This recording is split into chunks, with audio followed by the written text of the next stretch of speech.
ದ್ವಿತೀಯ PUCಯ ಎಲ್ಲ ವಿದ್ಯಾರ್ಥಿನಿಯರಿಗೆ ಶುಭೋದಯ.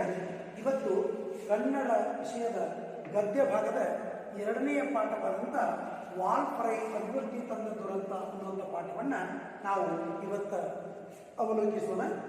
ಈ ಪಾಠವನ್ನು ಬರೆದ ಲೇಖಕರು ಕೃಪಾಕರ್ ಸೇನಾನಿ ಮತ್ತು ಕೆ ಪುಟ್ಟಸ್ವಾಮಿ ಅಂತ. ಕೃಪಾಕರ್ ಸೇನಾನಿಯವರು 7/7/1956ನೇ ಜನನ. ಆಮೇಲೆ ಕೆ ಪುಟ್ಟಸ್ವಾಮಿಯವರು 1/1/1960ರಲ್ಲಿ. ಇವರಿಬ್ಬರು ಯಾವುದೇ ಒಂದು ಎಲ್ಲೇ ಹೆಸರು ಕೇಳಿದ್ರು ಕೂಡ ಇವರಿಬ್ಬರ ಹೆಸರು ಜೋಡಿನೇ ಕಾಣ್ತದೆ. ಈ ಜೋಡಿ ಹೆಸರು ಅಷ್ಟೊಂದು ಅನೋನ್ಯವಾಗಿ ಅವರು ಕಾರ್ಯನಿರ್ವಹಿಸ್ತಾ ಇದ್ರು. ಇಬ್ಬರು ಸಹಪಾಠಿಗಳಾಗಿ ಕಾರ್ಯನಿರ್ವಹಿಸಿದ್ರು.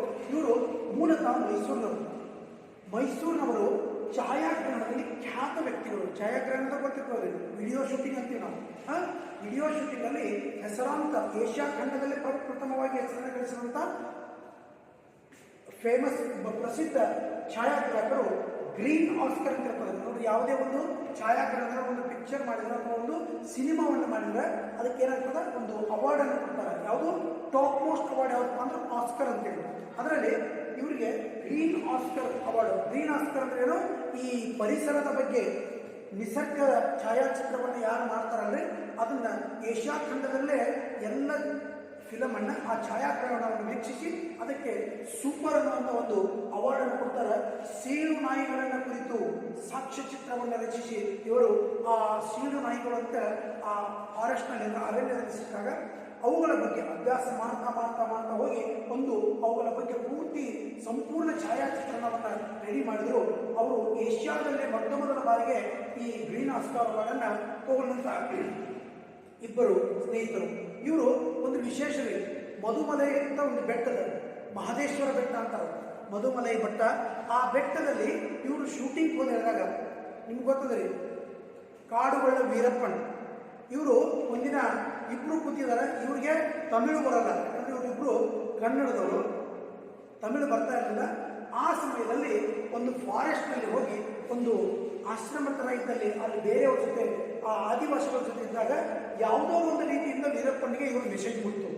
ಇದು ಯಾವುದೋ ಕಟ್ಟಕತೆ ಅಲ್ಲ, ಆಕ್ಚುಲಿ ಇವರಿಬ್ಬರು ಟಿವಿನಲ್ಲಿ ಸಂದರ್ಶನ ಕೊಡುವಾಗ ಹೇಳಿದಂಥ ಸತ್ಯ ಘಟನೆ. ಪುಟ್ಟಸ್ವಾಮಿಯವರು ಒಳಗಡೆ ಸ್ನಾನ ಮಾಡ್ತಿದ್ರು, ಕೃಪಾಕರವರು ಹೊರಗಡೆ ಒಂದು ಚೇರ್ ಹಾಕೊಂಡು ಏನೋ ಬರೀತಾ ಇದ್ರು. ಆ ಬರೆಯುವಾಗ ಕಾಡುಗಳ ವೀರಪ್ಪನ ಸಹಚರರು ಮತ್ತು ಕಾಡುಗಳ ವೀರಪ್ಪನ ಬಂದ ತಕ್ಷಣ ಇವರಿಗೆ ಸಡನ್ ಆಗಿ ಶಾಕ್ ಆಯಿತು. ಅವನು ಬಂದ್ಬಿಟ್ಟು ತಮಿಳೇನೇನೋ ಕೇಳಕ್ಕೆ ಸ್ಟಾರ್ಟ್ ಮಾಡಿದ್ರು. ತಮಿಳು ಬರ್ತಾ ಇರಲಿಲ್ಲ ಇವ್ರಿಗೆ. ಕೃಪಾಕರ್ ಸೇನಾನಿಗೆ ಸ್ವಲ್ಪ ತಿಳಿತಿತ್ತು, ಬಟ್ ಕನ್ನಡದಲ್ಲೇ ಉತ್ತರ ಕೊಡ್ತಿದ್ರು. ಆವಾಗ ಇವ್ರಿಗೆ ಗನ್ ಪಾಯಿಂಟ್ ಹಿಡಿದ್ರು ಇದ್ರು. ಆಮೇಲೆ ಒಳಗಡೆ ಪುಟ್ಟಸ್ವಾಮಿಯವರು ಸ್ನಾನ ಮಾಡ್ತಿದ್ರು. ಸ್ನಾನ ಮಾಡುವಾಗ ಇವರು ಬಾಗಿಲು ಬಡಿದ್ರಂತೆ. ಬಾಗಿಲು ಬಡಿದು ಅವನಿಗೆ ಹೊರಗಡೆ ಬಂದ ಮೇಲೆ ಹೇಳಿದಂತೆ ವೀರಪ್ಪನ್ ಬಂದಿದ್ದಾನೆ ಅಂತ. ಅವಾಗ ಪುಟ್ಟಸ್ವಾಮಿ ಕೇಳಿದಂತೆ ವೀರಪ್ಪನ್ ಯಾರು ಅಂತ. ಅಂದರೆ ಅವರು ತಮ್ಮ ಉದ್ಯೋಗದಲ್ಲಿ ವಿಷಯ ಸಂಗ್ರಹಣೆ ಮಾಡಿ ಅಭ್ಯಾಸ ಮಾಡಿದ್ರೆ ಹೊರತು ವೀರಪ್ಪನ್ ಯಾರು ಅಂತ ಗೊತ್ತಿರಲಿಲ್ಲ. ಆವಾಗ ವೀರಪ್ಪನ್ ಇವರು ಒಬ್ಬ ಯಾರೋ ಪೊಲೀಸ್ ಅಧಿಕಾರಿಗಳಿದ್ದಾರೆ, ನನ್ನ ಬಗ್ಗೆ ಏನಾದರೂ ಪತ್ತೆ ಹಚ್ಚಕ್ಕೆ ಬಂದಿದ್ದಾರೆ ಅಂತ ತಿಳಿದು ಅವರಿಬ್ಬರನ್ನು ಕಿಡ್ನಾಪ್ ಮಾಡಿಕೊಂಡು ತಗೊಂಡು ಹೋದ. ಅಲ್ಲಿ ಹೋಗ್ಬಿಟ್ಟು ಒಂದಿನ ಇಟ್ಕೊಂಡ. ಆಮೇಲೆ ಇವ್ರನ್ನೆಲ್ಲ ನಡವಳಿಕೆ ನೋಡಿದ. ಇವ್ರ ಜೊತೆ ಯಾರೋ ಅಲ್ಲಿ ಕನ್ನಡದವನು ಅವ್ರ ಜೊತೆ ಇದ್ದ ಸಹಚರ, ಅವನ ಜೊತೆ ಮಾತಾಡಿ ಆಮೇಲೆ ಇವರು ಅಂಥವ್ರು ಯಾರು ಅಲ್ಲ, ಇವರು ಈ ನಿಸರ್ಗದ ಬಗ್ಗೆ ಅಭ್ಯಾಸ ಮಾಡಲು ಸಾಕ್ಷ್ಯಚಿತ್ರಗಳನ್ನು ಅಂದರೆ ಒಂದು ಶೂಟಿಂಗ್ ಮಾಡಕ್ಕೆ ಬಂದಿದ್ದಾರೆ ಅಂತ ಗೊತ್ತಾಗಿ ಅವರು ಅಲ್ಲಿಂದ ಅವ್ರನ್ನ ಬಿಟ್ಟುಕೊಟ್ಟ. ಅಂಥದ್ರಲ್ಲಿ ಮುಂದೆ ಇವರು ಇಬ್ಬರು ಸೇರಿ ಒಂದು ಜೀವಜಾಲ ಅನ್ನುವಂಥ ಒಂದು ಕೃತಿಯನ್ನು ಬರೆದು, ಅದು ತುಂಬ ಪ್ರಸಿದ್ಧವಾದ ಕೃತಿಯಾಗಿತ್ತು. ಇವರು ಯಾಕಪ್ಪ ಇವರಿಗೆ ಈ ಕೃಪಾಕರ್ ಸೇನಾನಿ ಮತ್ತು ಕೆ ಪುಟ್ಟಸ್ವಾಮಿಯವರಿಗೆ ಅತೀ ಒಂದು ವ್ಯಾಮೋಹ ಎದರ ಮೇಲೆ, ನಿಸರ್ಗದ ಮೇಲೆ. ನಿಸರ್ಗದ ಛಾಯಾಚಿತ್ರವನ್ನು ಮಾಡೋದು, ಗಿಡ ಮರಗಳ ಬಗ್ಗೆ, ಒಂದು ಕಾಡುಗಳ ಬಗ್ಗೆ ಅಭ್ಯಾಸ ಮಾಡ್ತಾ ಇರೋದು. ಅವ್ರು ಹೇಳೋದೇನಂತ, ಮಾನವನ ಪ್ರವಾಸ ಮತ್ತು ಸಾಹಸ ಪ್ರವೃತ್ತಿಗಳು ಕಾಡನ್ನು ನಾಶ ಮಾಡುವ ಮೂಲಕ ಜೈವಿಕ ಜಗತ್ತಿನ ಏರುಪೇರುಗಳಿಗೆ ಕಾರಣವಾಗುವ ದುರಂತಗಳನ್ನು ಕುರಿತು ಪಾಠ ಮಾಡಿದ್ದಾರೆ. ಈ ನಮ್ಮ ದೂರ ಹೋಗ್ಬೇಡ್ರಿ, ಯಾವ ಫಾರೆಸ್ಟ್ ಹೋಗ್ಬೇಡ್ರಿ, ನಿಮ್ಮ ಪಕ್ಕದ ಅಥವಾ ನಿಮ್ಮ ಊರಿನ ಪಕ್ಕದಲ್ಲಿ ಯಾವುದೋ ಒಂದು ಗಿಡ ಮರಗಳು ಅಥವಾ ನೀಲಗಿರಿಗಳನ್ನ ಹೇಳ್ತೀವಿ. ಸುಮಾರು ದಿನಗಳಿಂದ ಸುಂದರವಾಗಿ ಕಾಣ್ತಾ ಇರ್ತದೆ. ಯಾರೋ ಬಂದ್ಬಿಟ್ಟು ಅದನ್ನು ಜಾಗವನ್ನು ತಗೊಂಡು ನಾವು ಲೇಔಟ್ ಮಾಡ್ತೀವಿ, ಪ್ಲಾಟ್ ಹಾಕ್ತೀವಿ ಅಂತ ಹೇಳಿ ಅದನ್ನೆಲ್ಲ ಕಡಿದು ನೆಲ ಸಮ ಮಾಡ್ತಾರೆ. ಇಲ್ಲ ಸುಂದರವಾದ ಒಂದು ಬೆಟ್ಟ ಇರ್ತದೆ ಊರ ಪಕ್ಕದಲ್ಲಿ, ಅಲ್ಲಿ ಹೋಗ್ಬಿಟ್ಟು ನೀವು ಚಿಕ್ಕಂದಿದ್ದಾಗ ಆಟ ಆಡಿ ಕೆಳಗಡೆ ಬರುವಂಥ ಬೆಟ್ಟ ಇರ್ತದೆ. ಆ ಬೆಟ್ಟವನ್ನು ಕೂಡ ಯಾವುದೋ ಒಂದು ಕಾರಣಕ್ಕೆ ಗದ್ದೆ ಮಾಡ್ತೀವಿ, ತೋಟ ಮಾಡ್ತೀವಿ, ಅಥವಾ ಯಾವುದೋ ಒಂದು ಲೇಔಟ್ ಹಾಕಿ ಮನೆಗಳನ್ನ ಕಟ್ಟಕ್ಕೆ ಮನೆ ಮಾಡ್ತಾ ಇದ್ದೀವಿ ಅಂತೇಳಿ ಅದನ್ನ ಬೆಟ್ಟವನ್ನು ಎಲ್ಲ ಮಷೀನ್ಗಳನ್ನ ಹಚ್ಚಿ ಒಂದು ಕೆಲಸಮ ಮಾಡಿರ್ತಾರೆ. ಅಂತ ಸುಂದರ ತಾಣಗಳು ಅಥವಾ ಜೈವಿಕ ಪ್ರಪಂಚ ಅಂದರೆ ಜೀವಿಗಳು ಬದುಕುವಂಥ ಪ್ರಪಂಚ ನೋಡ್ರಿ. ಅವಾಗ ನಮ್ಮ ಈ ತಿಪ್ಪಿ ಹೊಲ ಎಲ್ಲ ಎಲ್ಲಿ ನೋಡಿದ್ರು ಹಾವುಗಳು ಸಿಗ್ತಿದ್ರು, ಚೋಳಗಳು ಸಿಗ್ತಿದ್ರು. ಇದಕ್ಕೆ ಚೋಳಗಳನ್ನು ನೋಡೋದು ಅಪರೂಪ ಆಯಿತು. ಅವೊಂದು ಜೀವಿನೇ, ಅದು ಬದುಕಬೇಕು. ಆದರೆ ಈಗ ನಾವು ಎಲ್ಲ ಜೀವಿಗಳನ್ನ ಅವುಗಳ ಪರಿಸರವನ್ನು ನಾವು ಕಡಿತಾ ಕಡಿತಾ ಕಡಿತಾ ನಾವು ಆಕ್ರಮಣ ಮಾಡ್ತಾ ಇದ್ರೆ ಆ ಜೀವಿಗಳು ನಮ್ಮಿಂದ ದೂರ ದೂರ ದೂರ ದೂರ ಹೋಗ್ಬೇಕು. ಇವಾಗ ನೋಡಿ, ಯಾವುದೇ ಒಂದು ಸೀಟಿನಲ್ಲಿ ಒಂದು ಹಾವು ಬಂತು ಅಂದ್ರೆ 100 ಜನ ಕೂಡ್ತಾರೆ. ಅದಾಗ ಏನಿಲ್ಲ, ನಮ್ಮ ಮನೆ ಎತ್ತಲಂತ ಹಾವು ಹೋಯ್ತು ಅಂದ್ರೆ ನಾವು ಹೋಗಿರೋದು ಕೂಡ ಆಚೆ ಹೋಗಿ ಬಿಡ್ತಾರೆ. ಅಷ್ಟೊಂದು ನಿರ್ಭಯವಾಗಿ ಬದುಕ್ತಾ ಇದ್ರು. ಅಂಥದ್ರಲ್ಲಿ ದುರಂತಗಳನ್ನು ಇವರು ಈ ಪಾಠದಲ್ಲಿ ಅವರ ಪುಸ್ತಕದಲ್ಲಿ ಪ್ರಸ್ತುತವಾಗಿ ಅವರು ಗಮನ ಸೆಳೆದಿದ್ದಾರೆ. ಮಿಲಿಯಾಂತರ ವರ್ಷಗಳಿಂದ ನೋಡಿ, ಲಕ್ಷ ಲಕ್ಷ 10 ಲಕ್ಷ ದಶಲಕ್ಷ ವರ್ಷಗಳಿಂದ ಕೂಡ ಅರಳಿದ ಈ ಜೈವಿಕ ಪರಿಸರ, ಈ ಪರಿಸರ ಇವತ್ತು ನಿನ್ನೆದಲ್ಲ. ಈ ಬೆಟ್ಟ ಗುಡ್ಡಗಳನ್ನು ಯಾರೂ ರೆಡಿ ಮಾಡಿಲ್ಲ. ಎಷ್ಟೋ ಕೋಟಿ ಕೋಟಿ ವರ್ಷಗಳಿಂದ ಕೂಡ ಅದು ಸೃಷ್ಟಿ ಹಂಗೆ ಇತ್ತು. ಆದರೆ ಇವಾಗ ಅದನ್ನು ಪರಿವರ್ತನೆ ಮಾಡ್ತೀವಿ ಅಂತ ಹೇಳ್ಬಿಟ್ಟು ವಿಕಾಸನ ಮಾಡ್ತಾ ಯಾವುದೋ ಒಂದು ಈ ಎಲ್ಲವನ್ನು ನಾಶ ಮಾಡುವಂಥ ಮಾರ್ಗಕ್ಕೆ ಹೋಗ್ತಿದ್ದಾರೆ. ಮಿಲಿಯಾಂತರ ವರ್ಷಗಳಿಂದ ವಿಕಾಸಗೊಂಡು ಅರಳಿದ ಈ ಜೈವಿಕ ವೈವಿಧ್ಯ ನಾಶವನ್ನು ಮನುಷ್ಯನ ಸ್ವಾರ್ಥ ಮೂಲಕ ಅಭಿವೃದ್ಧಿ ಕಾರ್ಯಗಳನ್ನು ಅಂತ ಹೆಸರಿಟ್ಟಾನೆ. ಏನು ಮಾಡಕತ್ತೀವಪ್ಪ ಅಂದ್ರೆ ಡೆವಲಪ್ ಮಾಡಕತ್ತೀವಿ ಅಂತ. ನಾವು ಡೆವಲಪ್ ಮಾಡ್ಕೋತೀವಿ. ಈ ಪ್ರಕೃತಿಯನ್ನು ನಾಶ ಮಾಡಿ ಕಾಂಕ್ರೀಟ್ ಬಿಲ್ಡಿಂಗ್ ಅನ್ನು ಕಟ್ಟಿ ಜೀವಿಸೋದು ಈ ಮನುಷ್ಯನ ಮಾನವನ ಮುಖ್ಯ ಆಸೆ. ಏನಪ್ಪ ಅಂದ್ರೆ ಆ ಮಾನವ ಹೇಳೋದು ನಾವು ಅಭಿವೃದ್ಧಿ ಆಗ್ತಾ ಇದ್ದೀವಿ. ನಾವು ನಿಜವಾಗ್ಲೂ ಅಭಿವೃದ್ಧಿ ಆಗ್ತಾ ಇಲ್ಲ, ಅಧೋಗತಿಗೆ ಹೋಗ್ತಾ ಇದ್ದೀವಿ. ಅವತ್ತು ಇರುವಂಥ ಜೈವಿಕ ಅಂದರೆ ಈ ಜೀವಿಗಳ ವಾಸಿಸುವಂಥ ಈ ಅರಣ್ಯಗಳನ್ನ ಕಡಿದು ಆಕ್ಸಿಜನ್ ಇಲ್ಲ. ನೋಡ್ರಿ, ಡೆಲ್ಲಿನಲ್ಲಿ ಮಣ್ಣು ಹೇಳಿದ್ರು, ಪ್ರತಿಯೊಬ್ಬರು ಆಕ್ಸಿಜನ್ ಬಾಟಲನ್ನು ಬ್ಯಾಗ್ ಇಟ್ಕೊಂಡು ಅಡ್ಡಾಡ್ತಾರಂತ. ಯಾವಾಗ ಅವರಿಗೆ ಶ್ವಾಸಕೋಶಕ್ಕೆ ತೊಂದರೆ ಆಗ್ತದೆ ಅವಾಗ ಆಕ್ಸಿಜನ್ ಅನ್ನು ಸ್ಪ್ರೇ ಮಾಡ್ಕೊತಾ ಇದ್ದಾರಂತ. Highest pollution city in the world Delhi. ಎಷ್ಟು ಹೊಗೆ ಪೊಲ್ಯೂಷನ್ ಇದ್ದಾರೆ. ಇಂಥ ಕಾರ್ಯಗಳು ನಿರಂತರವಾಗಿ ನಡೆಯೋದ್ರಿಂದ ಬಂದಿರುವುದಕ್ಕೆ ವಾಲ್ಪಾರೈವನ್ನು ನಿರ್ಮಾಣ ಮಾಡ್ತಾರೆ. ನೋಡ್ರಿ, ಇದು ವಾಲ್ಪಾರೈ ಒಂದು ಸ್ಥಳವನ್ನ, ಈ ವಾಲ್ಪಾರೈ ಬಗ್ಗೆ ನಿಮಗೆ ಹೇಳ್ತೀನಿ. ವಾಲ್ಪಾರೈ ಅಂದ್ರೆ ತಮಿಳುನಾಡಿನ ಕಣಿವೆ ಪ್ರದೇಶ. ಒಂದು ಕಣಿವೆ ಪ್ರದೇಶದಲ್ಲಿ ಒಂದು ಅರಣ್ಯ ಬೆಟ್ಟಗಳ ಕಣಿವೆ, ಮಧುಮಲೈ ಬೆಟ್ಟದಲ್ಲಿರುವಂತಹ ಒಂದು ಕಣಿವೆ ಪ್ರದೇಶ. ಪರೈ ಅಂದರೆ ಬಂಡೆಗಲ್ಲು ಅಂತ. ಪರೈ, ವಾಲ್ಪಾರೈ ಅಂದ್ರೆ ಬಂಡೆಗಲ್ಲು. ಬಂಡೆಗಳಿಂದ ಆವೃತವಾದ ಕಾಡು ಅಂದ್ರೇನು? ವಾಲ್ಪಾರೈ ಅಂತ ಹೇಳ್ತಾರೆ. ವಾಲ್ಪಾರೈ ಅಂದ್ರೆ ಬಂಡೆಗಳಿಂದ ಆವೃತವಾದ ಕಾಡು. ಇದು ಮಧುಮಲೈ ಬೆಟ್ಟದ ಸೆರಗಿನಲ್ಲಿರುವ ಸ್ಥಳ. ಮಧುಮಲೈ ಬೆಟ್ಟದ ಒಂದು ಕಣಿವೆಯಲ್ಲಿ ಇರುವಂತಹ ಒಂದು ಸ್ಥಳ. ಸೂರ್ಯನ ಕಿರಣಗಳು ಪ್ರವೇಶಿಸಲು ಅಸಾಧ್ಯವಾದಂಥ ಮರಗಳಿಂದ ಕೂಡಿದ ಕಾಡು. ನೋಡ್ರಿ, ಸೂರ್ಯನ ಕಿರಣಗಳು ಕೂಡ ಅಲ್ಲಿ ಬಂದು ಮುಟ್ತಾ ಇರಲಿಲ್ಲ. ಅಷ್ಟೊಂದು ಸುಂದರವಾದ ದಟ್ಟವಾದ, ಹಗಲಿನಲ್ಲಿ ಹೋದರೂ ಕೂಡ ಕಗ್ಗತ್ತಲಾಗಿ ಕಾಣುವಂಥ ಕತ್ತಲು ಅಂತ ಒಂದು ಕಾಡು. ಆ ಕಾಡು ಅಭಿವೃದ್ಧಿ ಹೆಸರಿನಲ್ಲಿ ಯಾವ ರೀತಿ ಒಂದು ದುರಂತದ ಅಪಾಯ ನಾಶವಾಯಿತು ಅನ್ನೋದನ್ನು ಈ ಪಾಠದ ಮೂಲಕ ಕೃಪಾಕರ್ ಸೇನಾನಿ ಮತ್ತು ಕೆ ಪುಟ್ಟಸ್ವಾಮಿ ಅವರು ತಮ್ಮ ಮುಂದೆ ಪ್ರಸ್ತಾಪ ಮಾಡಿದ್ದಾರೆ. ಇನ್ನೊಬ್ರಿ ಏನ್ ಬರೀತಾರೆ? ಮಾನವನ ಎಲ್ಲ ಅವಶ್ಯಕತೆಗಳನ್ನು ಪೂರೈಸುವ ಶಕ್ತಿ ಈ ಭೂಮಿಗಿದೆ. ನೋಡ್ರಿ, ಯಾವ ಮನುಷ್ಯನಿಗೂ ಇಲ್ಲ, ಯಾವ ರಾಜಕೀಯ ವ್ಯಕ್ತಿಗೂ ಇಲ್ಲ, ಯಾವ ಜಗದ್ಗುರುಗೂ ಇಲ್ಲ. ಭೂಮಿ ಮೇಲೆ ಯಾವ ವ್ಯಕ್ತಿಗೆ ಏನು ಬೇಕಾದ್ರೂ ಕೊಡಬೇಕು ಅಂತ ಶಕ್ತಿ ಯಾರಿಗದಪ್ಪ ಅಂದ್ರೆ ಭೂಮಿಗದ. ನೋಡ್ರಿ, ಭೂಮಿ ನೀರು ಕೊಡ್ತದ, ಬೆಳೆ ಕೊಡ್ತದ, ಮಣ್ಣು ಕೊಡ್ತದ, ಕಟ್ಟಿಗೆ ಕೊಡ್ತದ, ಎಲೆ ಕೊಡ್ತದ, ಹೂವು ಕೊಡ್ತದ, ಬಂಗಾರ ಕೊಡ್ತದ, ಬೆಳ್ಳಿ ಕೊಡ್ತದ, ಕಬ್ಬಿಣ ಕೊಡ್ತದ. ಎಲ್ಲ ವಸ್ತುಗಳು ಸಿಗೋದಲ್ಲಿ ಭೂಮಿಯ ಗರ್ಭದಿಂದ ಇಲ್ಲಪ್ಪ. ನಾವು ಮಣ್ಣು ಹೊಂದಿದ್ವಿ, ಆಕಾಶದಿಂದ ಯಾರೋ ಆ್ಯಪಲ್ ಚೆಲ್ಲರು ಎತ್ತಂದ್ರೆ ಸಾಧ್ಯನೇ ಇಲ್ಲ. ಇವತ್ತು ನೀವು ತೊಡುವಂಥ ಬಂಗಾರ, ಬೆಳ್ಳಿ, ಪ್ಲಾಟಿನಂ, ಡೈಮಂಡ್ ಎಲ್ಲ ತೆಗೆದ್ರು ಭೂಮಿಯ ಗರ್ಭದಿಂದ ತೆಗಿಬೇಕು. ಆದರೆ ಅವನ ದುರಾಶೆಗಳನ್ನೆಲ್ಲ ಎಂದು ಫ್ರಾನ್ಸಿಸ್ ಬೇಕನ್ ಎಂಬ ತತ್ವಜ್ಞಾನಿ ಹೇಳಿದ ಮಾತು ಮನುಷ್ಯನ ಅಂತರಾಳವನ್ನು ಗೊತ್ತಿಲ್ಲ. ನೋಡ್ರಿ, ಬೇರೆ ಎಲ್ಲ ಭೂಮಿ ಎಲ್ಲವನ್ನು ಕೊಡ್ತದ ಅಂತ ಹೇಳಿದ್ರೆ ಸುಮ್ಮ ತಮ್ಮ ದುರಾಶೆಯಿಂದ ಅಗದು ಬಿಲ್ಡಿಂಗ್ ಕಟ್ಟಿ ಅದನ್ನು ಹಾಳು ಮಾಡಬೇಡ್ರಿ. ಅದು ನಿಮ್ಮದ ಅವನ ದುರಾಶೆಯಿಂದ ದುರಂತಕ್ಕೆ ಕಾರಣ ಆಗ್ತದೆ ಅಂತ ಹೇಳ್ತಾರೆ. ಪ್ರಕೃತಿಯ ಅಸಮತೋಲನಕ್ಕೆ ಮಾನವನ ದುರಾಸೆ ಮೂಲ ಕಾರಣ. ನೋಡ್ರಿ, ಇದು ಇಂಬ್ಯಾಲೆನ್ಸ್ ಅಂತ ಹೇಳ್ತಾರೆ. ಪ್ರಕೃತಿ ನೇಚರ್ ಇಂಬ್ಯಾಲೆನ್ಸ್ ಅಂತ ಹೇಳ್ತಾರೆ. ಇದೆಲ್ಲ ಆಗಕ್ಕೆ ಕಾರಣ ಏನು? ಮಳೆ ಇದ್ದಾಗ ಮಳೆ ಬರಕ್ಕಾಯ್ತು, ಬಿಸಿಲ್ದಾಗ ಮಳೆ ಬರಕ್ಕಾಯ್ತು, ಥಂಡ್ಯಾಗ ಬಿಸಿಲು ಬರಕ್ಕಾಯ್ತು, ಮಳೆಗಾಲದಾಗ ಮಳೆ ಇಲ್ಲ, ಸಾಕಷ್ಟು ಮಳೆ ಬಂದು ಮಳೆ ಇಲ್ಲದ ಪ್ರದೇಶದಾಗ ಪ್ರವಾಹಗಳಾಗತ್ತು, ಬ್ರಿಡ್ಜ್ಗಳು ಹೊಡ್ಕೊಂಡುಂಟು. ನಾವೆಲ್ಲ ಪ್ರಗತಿ ಮಾಡೀವಿ ಅಂತೀವಿ. ನಾವು ಕಟ್ಟಿದ ಬ್ರಿಡ್ಜ್, ನಾವು ಕಟ್ಟಿದ ಬಿಲ್ಡಿಂಗ್ಗಳ ಮಳೆಗಾಲದಲ್ಲಿ ನೆಲಸಮ. ಇದರಿಂದ ಏನಾಗತ್ತದ? ಅವನ ದುರಾಸೆಯೇ ಇದಕ್ಕೆ ಕಾರಣ.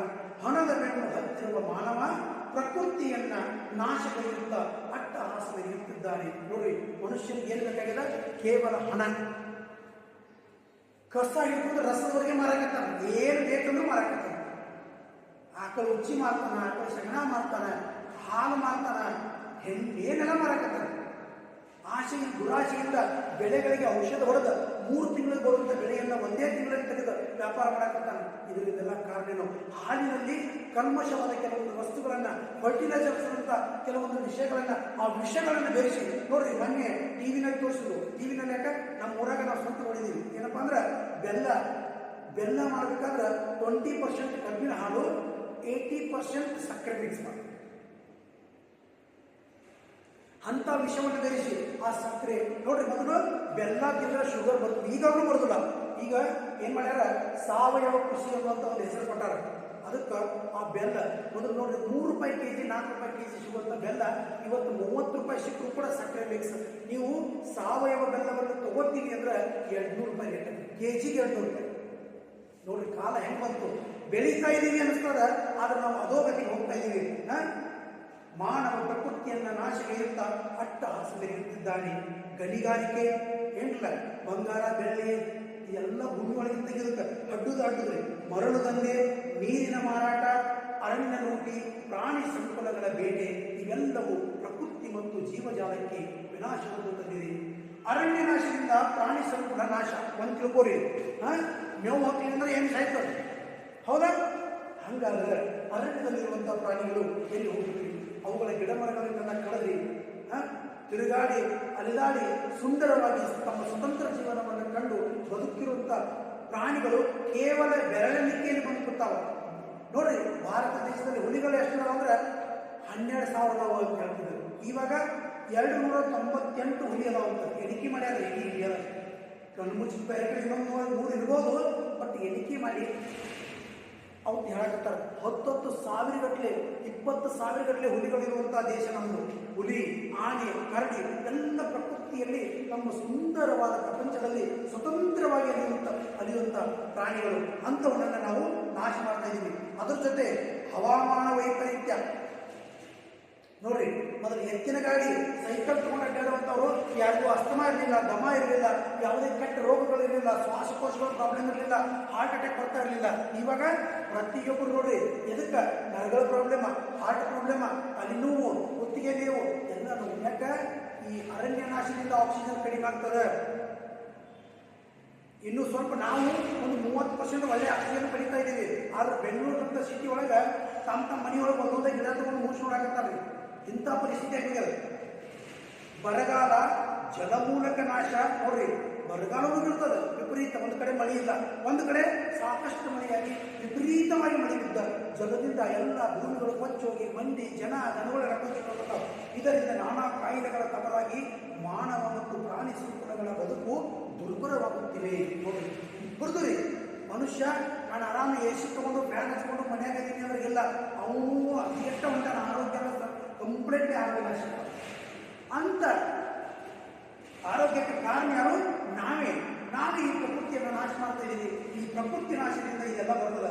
ಪ್ರತಿಯೊಬ್ಬರಲ್ಲೂ ಪ್ರಕೃತಿಯನ್ನು ಪ್ರೀತಿಸುವ, ರಕ್ಷಿಸುವ, ಉಳಿಸಿ ಬೆಳೆಸುವ ಮನೋಭಾವ ಮೂಡಿ ಕಾರ್ಯಪ್ರವೃತ್ತರಾಗಬೇಕು. ಬರೇ ಪ್ರಕೃತಿಯನ್ನು ಕಾಪಾಡಬೇಕು, ಪ್ರಕೃತಿ ನಮಗೆ ಬೇಕು ಅನ್ನೋಂಥ ಭಾವನೆ ಬರಬಾರ್ದು. ನಿಮ್ಮ ಪ್ರಶ್ನೆ ಮಾಡ್ಕೊಳ್ಳಿ. ನಿಮ್ಮ ಒಂದು ಹೊಲದೊಳಗೆ ವರ್ಷಕ್ಕೆ ಒಂದಾದರೂ ನೀವು ಗಿಡ ನೆಟ್ಟಿದ್ರು ಕೂಡ ಇವತ್ತಿಗೆ 10ನೇ ವರ್ಷದ ನಂತರ ನಿಮಗೆ ತಿಳುವಳಿಕೆ ಬಂದಿರೋದು ಕೂಡ ನೀವು ಇಲ್ಲಿಯವರೆಗೆ ಸುಮಾರು 7ರಿಂದ 8 ಗಿಡಗಳನ್ನು ನೆಡಬಹುದಿತ್ತು. ಅದರ ಒಂದು 5 ಗಿಡ ಬಂದಿದ್ರು ಕೂಡ ಅದು ಅಷ್ಟೊಂದು ಆಕ್ಸಿಜನ್ ಅನ್ನ ಕೊಡುವಂತ ಒಂದು ಸುಂದರ ವಿಚಾರವನ್ನು ನಾವು ಮಂಡಿಸಬಹುದಿತ್ತು. ನೋಡ್ರಿ, ಇಲ್ಲಿ ಸುಮಾರು ಒಂದು 50 ಜನ ಇದ್ದೀವಿ. 50 ಜನ ವರ್ಷಕ್ಕೆ ನಿಮ್ಮ ಮನೆಯೊಳಗನ ಒಂದೊಂದು ಗಿಡ ನೆಟ್ಟರೆ 50 ಗಿಡಗಳು ಈ ಭೂಮಿ ಮೇಲೆ ಎಷ್ಟಾಗ್ತಾವೆ? ಅಷ್ಟು ಆಕ್ಸಿಜನ್ ಅನ್ನು ನಾವು ಜನಗಳಿಗೆ ದನಗಳಿಗೆ ಕೊಡ್ಬೋದು. ಅದು ಕಾರ್ಯಪ್ರವೃತ್ತಿ ಆಗಬೇಕು. ಬರೇ ಪ್ರಕೃತಿಯ ಮೇಲೆ ನಾನು ಬಹಳ ಪ್ರೀತದ, ಪ್ರಕೃತಿನ ನಾನು ಪ್ರೀತಿಸ್ತೀನಿ ಅಂತೇಳಿ ಕೇವಲ ನಿಬಂಧಗಳನ್ನು ಬರೀತಾ ಅಥವಾ ಒಂದು ಪ್ರಬಂಧಗಳನ್ನು ಬರೀತಾ ಅಥವಾ ಒಂದು ಲೇಖನಗಳನ್ನು ಬರೀತಾ ನಾನು ಗಿಡಗಳಿಗೆ ನೀರು ಹಾಕುತ್ತೇನೆ ಅಂತೇಳಿ ಬರೀತೀನಿ. ಅದರಲ್ಲಿ ಇರಲ್ಲ. ಅದಕ್ಕೆ ಕಾರ್ಯಪ್ರವೃತ್ತರಾಗಬೇಕು. ಈ ಮೂಲಕ ಮುಂದಿನ ಪೀಳಿಗೆಗೆ ಹಿತವಾದ ಬದುಕಿನ ವಾತಾವರಣ ಉಳಿಸುವ ದಿಕ್ಕಿನಲ್ಲಿ ನಮ್ಮ ಪಯಣ ಸಾಗಬೇಕು. ಇವತ್ತು ನೀವು ಅಷ್ಟೇ ತಿಳ್ಕೋಬೇಡ, ನಾ ಸಂತ ಮುಗಿದ್ದು. ಯಾಕಂದ್ರೆ ಈ ಭೂಮಿಯ ಮೇಲೆ ಮುಂದಿನ ಪೀಳಿಗೆ ಒಳಗೆ ಮುಂದಿನ ಜನರ ಮುಂದಿನ ಜೀವನದಲ್ಲಿ ಯಾರು ನಿಮ್ಮ ವಂಶದ ಮಕ್ಕಳು ಇರ್ತಾರೆ.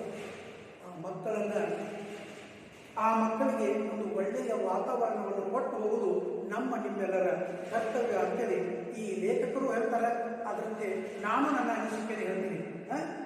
ಇನ್ನು ನಮ್ಮ ಪಯಣ ಸಾಗಬೇಕಾಗಿದೆ. ಪ್ರಸ್ತುತ ವಾಲ್ಪರೈ ಅಭಿವೃದ್ಧಿ ತಂದ ದುರಂತ ಎಂಬ ಲೇಖನವು ನಮ್ಮ ಅನುಭವದ ವ್ಯಾಪ್ತಿಯಲ್ಲಿ ಜೀವಜಾಲದ ಸಂಕೀರ್ಣತೆಯನ್ನು ಅರಿಯುವ ನಿಟ್ಟಿನಲ್ಲಿ ನಡೆಸಿರುವ ಒಳನೋಟವುಳ್ಳ ಪ್ರಯತ್ನವಾಗಿದೆ. ಸುಮಾರು 18ನೇ ಶತಮಾನದ ಕೊನೆಯ ಭಾಗ. ಯಾವುದು? 18ನೇ ಶತಮಾನದ ಕೊನೆಯ ಭಾಗ ಬ್ರಿಟಿಷರು ಭಾರತದೆಲ್ಲೆಡೆ ಆಧಿಪತ್ಯ ಸಾಧಿಸಿದ್ದ ಸಮಯ. ನೋಡ್ರಿ, 1800 ಮುಕ್ತಾಯ ಆಗ್ತಾ ಇತ್ತು. 1800 ಅವ್ರು ಬ್ರಿಟಿಷರಿದ್ರಲ್ಲಿ 1947 ಹೋಗ್ಯಾರ ಅವ್ರ ಮೇಲೆ. ಹೌದಾ? ಆವಾಗ ಈ ಸಮಯ ಬ್ರಿಟಿಷರ ಆಡಳಿತ ನಮ್ಮ ದೇಶದ ಮೂಲೆ ಮೂಲೆಯಲ್ಲಿ ವ್ಯಾಪಿಸಿತ್ತು. ಅನನ್ಯ ಜೀವ ಸಂಕಲಗಳಿಂದ ಸಮೃದ್ಧವಾಗಿದ್ದ ಪಶ್ಚಿಮ ಘಟ್ಟ ಶ್ರೇಣಿಯ ನಡುವಿನ ಒಂದು ದಟ್ಟ ಅರಣ್ಯ ಪ್ರದೇಶ. ಪಶ್ಚಿಮ ಘಟ್ಟ, ತಮಿಳುನಾಡು ಬಾರ್ಡರ್. ಈ ಪಶ್ಚಿಮ ಘಟ್ಟಕ್ಕೆ ಹೋದ್ರೆ ಅಲ್ಲಿ ಒಂದು ಸುಂದರವಾದ ಪರ್ವತ ಶ್ರೇಣಿ, ಬೆಟ್ಟಗಳ ಶ್ರೇಣಿ, ಅಲ್ಲಿಯ ಒಂದು ಆ ಶ್ರೇಣಿಯ ಮಧ್ಯದಲ್ಲಿ ಒಂದು ದಟ್ಟ ಅರಣ್ಯ ಪ್ರದೇಶ. ಆ ಪ್ರದೇಶಕ್ಕೆ ಆಗ ಹೆಸರೇ ಇರಲಿಲ್ಲ. ಒಂದು ಮನೆ ಕಟ್ಟಿರ್ತೀರಿ ತೋಟದಾಗ, ಆ ತೋಟ XYZ ಯಾರ್ದೋ. ಆ ತೋಟದಲ್ಲಿ ಅಲ್ಲಿ ಆಗ್ತಾ ಒಂದು 10-15 ಮನೆ ಆಗ್ತವೆ. ಆ ಮನೆಗಳಿಗೆ ಒಂದು ಬಸ್ ಸ್ಟಾಪ್ ಅಥವಾ ಒಂದು ಹೆಸರು ಬೇಕಾಗ್ತದೆ. ಆವಾಗ ಯಾರ್ದೋ ಒಂದು ಹೆಸರು ಇರ್ತೀವಿ. ಆ ರೀತಿ ಪಶ್ಚಿಮ ಘಟ್ಟದ ಪ್ರದೇಶದಲ್ಲಿರುವ ಒಂದು ದಟ್ಟವಾದ ಅರಣ್ಯ ಪ್ರದೇಶ. ಆ ಸಮಯದಲ್ಲಿ ಯಾರದೇ ಆ ಸ್ಥಳಕ್ಕೆ ಯಾವುದೇ ಹೆಸರಿರಲಿಲ್ಲ. ಗಗನಚುಂಬಿ ಮರಗಳ ಮೇಲ್ಛಾವಣಿಯನ್ನು ಭೇದಿಸಿ ಭೂಸ್ಪರ್ಶ ಮಾಡಲು ಸೂರ್ಯ ಕಿರಣಗಳು ಸೆಣಸಾಡುತ್ತಿದ್ದ ದಟ್ಟವಾದ ನಾಡು. ಎತ್ತರ ಹೆಂಗಿದ್ರು ಅಂದ್ರೆ ಗಗನಚುಂಬಿ, ಆಕಾಶದಕ್ಕೆ ಎತ್ತರವಾದ ದೇವದರ ಗಿಡದಂತ ಗಿಡಗಳು, ದೊಡ್ಡ ಗಿಡಗಳು. ಆ ಗಿಡಗಳ ದಟ್ಟವಾದ ಆ ಎಲೆಗಳನ್ನು ಅವುಗಳನ್ನು ಭೇದಿಸಿ ಸೂರ್ಯನ ಕಿರಣಗಳು ಕೂಡ ಭೂಮಿಯನ್ನು ಚುಂಬಿಸಬೇಕಾದ್ರೆ ಒದ್ದಾಡ್ತಿದ್ದು. ಸೆಣಸಾಡಂದ್ರೆ ಏನ್ರಿ? ಒದ್ದಾಡು, ಅದ್ರ ಜೊತೆ ಹೋರಾಡಿ ಅದಕ್ಕೆ ಬರಬೇಕು. ಎಲ್ಲೋ ಒಂದಿಷ್ಟು ಕಿಂಡಿ ಬಿದ್ದರೆ ಆ ಕಿಂಡಾಡಿನ ಒಂದು ಭೂಮಿಗೆ ಸೂರ್ಯನ ಕಿರಣ ಮುಟ್ಟಿದ್ದಪ್ಪ ಅಂದ್ರೆ ಆ ಸೂರ್ಯ ಕೂಡ ಸಂತೋಷ ಪಡ್ತಿದ್ದಂತ. ಅಂತ ಸುಂದರವಾದ ಕಾಡು. ನಡುವೆ ಹುಲ್ಲುಗಾವಲುಗಳ ಅನಂತ ಬಯಲು. ನೋಡ್ರಿ, ಅಷ್ಟು ದೊಡ್ಡ ಗಿಡದೊಳಗ ನಡುವ ಒಟಾ ಬಯಲು, ಹುಲ್ಲು ನಾಟಿದ್ದು. ಅದರ ಏಕತಾನತೆ ಮುರಿಯುವ ಶೋಲಾ ಕಾಡುಗಳು. ನೋಡ್ರಿ, ಸುಂದರವಾದ ಕಾಡುಗಳು. ಏಕತಾನಿದ್ರೆ ಅಲ್ಲಿ ಏನು ಇಳಪ ಒಬ್ಬ ಗೊತ್ತಾನು ಅಂದಾಗ ಇಲ್ಲಿ ಎಷ್ಟಾದಾರು ಅಣುಕಿದ್ದರು ಮತ್ತೇನೋ ಆಗಲಿ ಅರಣ್ಯಗಳ ಒಳಗದಾವ. ಪರ್ವತ ಶ್ರೇಣಿಗಳ ನಡುವೆ ಅಕ್ಷಾಂಶ ರೇಖಾಂಶಗಳನ್ನು ಬರೆಯದಂತೆ ಹರಿಯುವ ಕೊಳ್ಳಗಳು.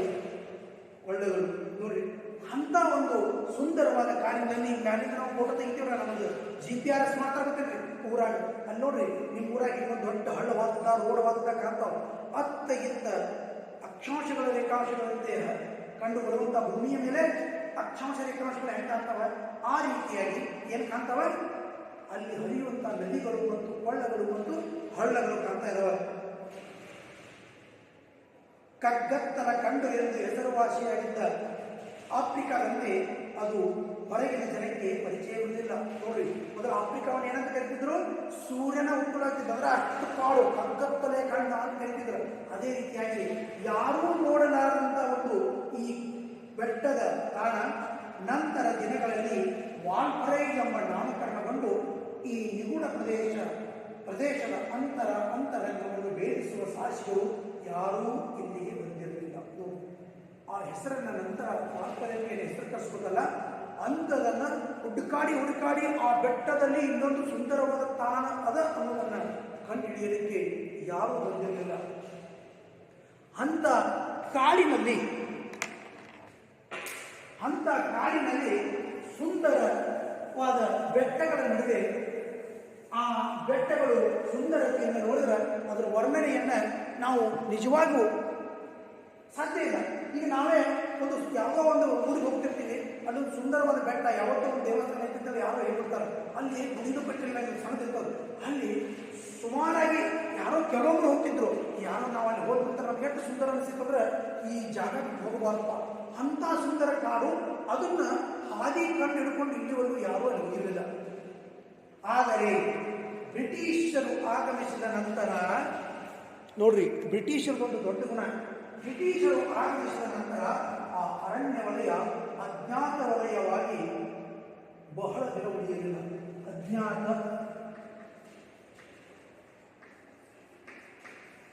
ಅಂದ್ರೆ ಪರಿಚಯವಿಲ್ಲದ. ಯಾಕಪ್ಪ ಅಜ್ಞಾತ ಅಂದ್ರೆ ಪರಿಚಯ ಇದ್ದಂಗೆ. ಅವ್ರು ಬ್ರಿಟಿಷರು ಅಲ್ಲಿ ಬಂದು ನಮ್ಮ ದೇಶಕ್ಕೆ ಬಂದ ನಂತರ ಇಂಥದನ್ನ ಹೊರಗೆ ಹೇಳೋತ್ತಿಗೆ ಅವರಿಗೆ ಲೇಟ್ ಆಗಲಿಲ್ಲ.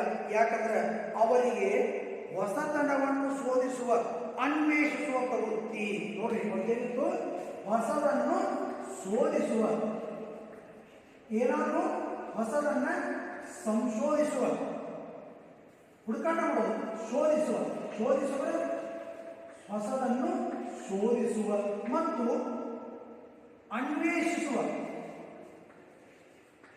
ಅನ್ವೇಷಣೆ ಅಂದ್ರೆ ಬೆನ್ನತ್ತಿ, ಅನ್ವೇಷಿಸುವ.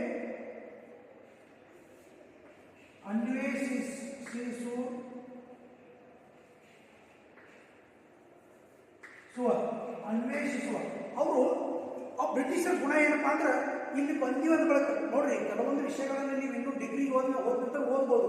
ಯಾಕಂದ್ರೆ ಬ್ರಿಟಿಷರು ನಮಗೆ ಗೊತ್ತಿಲ್ಲದಂಥ ಕೆಲವೊಂದು ವಿಷಯಗಳನ್ನು ಕಂಡುಹಿಡಿದು ಬರೆದಿಟ್ಟಿದ್ದಾರೆ. ಅವ್ರಿಗೆ ಗುಣ ಏನು, ಬ್ರಿಟಿಷರ ಗುಣ ಏನು, ಹೊಸದನ್ನು ಶೋಧಿಸುವ ಮತ್ತು ಅನ್ವೇಷಿಸುವ ಗುಣ ಆನುವಂಶಿಕವಾಗಿ ಬಂದಿತ್ತು ಹಾಗೂ ಬಂದಿರುವ ಗುಣ. ನೋಡ್ರಿ, ಅವ್ರಿಗೆ ಒಬ್ಬರಿಂದ ಒಬ್ಬರಿಗೆ ಅಲ್ಲ, ಅವರು ರಕ್ತದಿಂದ ಮೂಲದಿಂದ ಬಂದವರು. ಬ್ರಿಟಿಷರು ನೋಡ್ರಿ, ನಾವು ಏನೇ ಇದ್ರು ಅದನ್ನ ಹುಡುಕಬೇಕು. 1890ರಲ್ಲಿ ಯಾರು ಬಂದರು? 1890ರಲ್ಲಿ ಬಂದಂತಹ ಕಾರ್ವೇರ್, 1890ರಲ್ಲಿ ಕಾರ್ವೇರ್ ಮಾರ್ಷ್. ಇವೆಲ್ಲ ನೋಡ್ರಿ, ಒಂದು ಬ್ರಿಟಿಷರ ಗುಣ. ಎರಡನೇದು 1890, ಮುಂದೆ ಕಾರ್ವೇರ್ ಮಾರ್ಷ್ ಅಂತ ಒಬ್ಬ ಬ್ರಿಟಿಷ್ ವ್ಯಕ್ತಿ ಎಂಬ ಬ್ರಿಟಿಷರ ಕುದುರೆಯನ್ನೇರಿ ಕೊಯಮತ್ತೂರಿನಿಂದ, ಎಲ್ಲಿಂದ ಬಂದ್ರೆ ಕೊಯಮತ್ತೂರಿನಿಂದ ದಕ್ಷಿಣಕ್ಕೆ 100 ಕಿಲೋಮೀಟರ್ ವಾಲ್ಪಾರೆಗೆ ಬಂದ. ನೋಡ್ರಿ, ಈ ವಾಲ್ಪಾರೆ ಏನಿತ್ತು, ಕೊಯಮತ್ತೂರಿನಿಂದ ದಕ್ಷಿಣಕ್ಕೆ,